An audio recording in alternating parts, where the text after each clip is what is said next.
Lu tanyong tikrek. Ayat tersirat yang terdahsyat ulanya tengah terjadi pula. Nyahai. Urang meninggal rata kampung golam pioh-pioh menurut-turut mengikut-ikut. Dengar begat. Nggak sadar, nggak dehah pintu taubat, nggak cek kasor surga. Uronyo corona hanam kaduhol pilih kaijak. Ingat, tapi urang meninggal mantang rata kampung menurut-turut mengikut-ikut. Golam apa 7 rumahnya kata rumah je. Tuduh kitanya ajak berdoa bagop, kagop ajak berdoa bag kitanya. Mantan rongaurannya, betul. Allah. Ayat yang tersirat, baca anak selamat, baca. Buat tanda teman ngantungku, rumah. Ifat yang pegang tanda. Dah rumah tanya, 2 kok. Rumah katanya Al-Quran dan hadis Rasulullah. Today, Ifat yang ingat kejadian kematian berturut-turut dalam kampung karena urusan dengan penyakit. Ingat, kalau pernah Rasulullah bicara baroje, nyawa suasana ulanya. Kalau dibicara Rasulullah baroje, yang kecilnya tahu rumah selamat bicara hadis Rasulullah. Muslim lop hadis, lop. Petanda kemandungku dengar sebuah hadis yang diriwayat oleh Imam Turmuzi.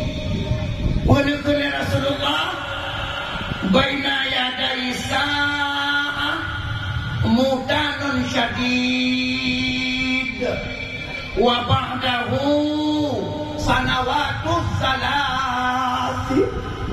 Allah.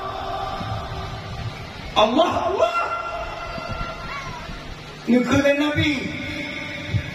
Di antara tanda-tanda kiamat kata Rasulullah. Allah bicara kepada kata umatku dengan kematian dalam kampung turut-turut mengikut-ikut. Anak putu-putu, anak urusan dengan penyakit. Allah. Wa ba'dahu aliyanya yang dengarlah. Yang duanya apa lah? Yang Nabi bicara, yang Rasulullah bicara. Yang duanya apa lah? Yang dia kematian turut-turut mengikut-ikut dan kampung ke dalam. Wa ba'dahu setelah itu sanawatut zalazil.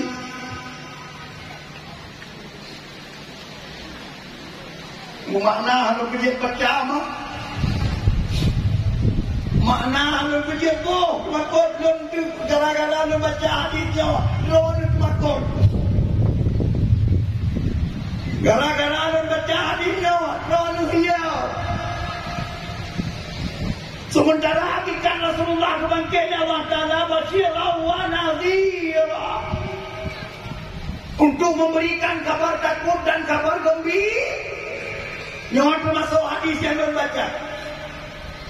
Yang dia kejadian kematian dalam kampung turut-turut ikut Allah. Sanawatut zalazil. Putra. Lalu tahun gempa besar-besar diketan wakai-wakai Allah.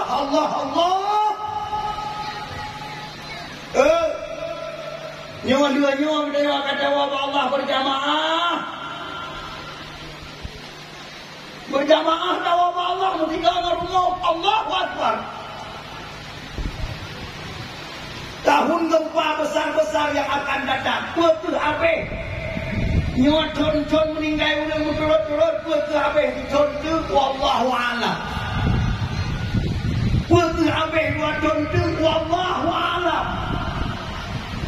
Yang namun yang perlu dia pegang mahu buat. Oh dia nyawa tanya apa yang aku siap rawat tu. Tahun gempa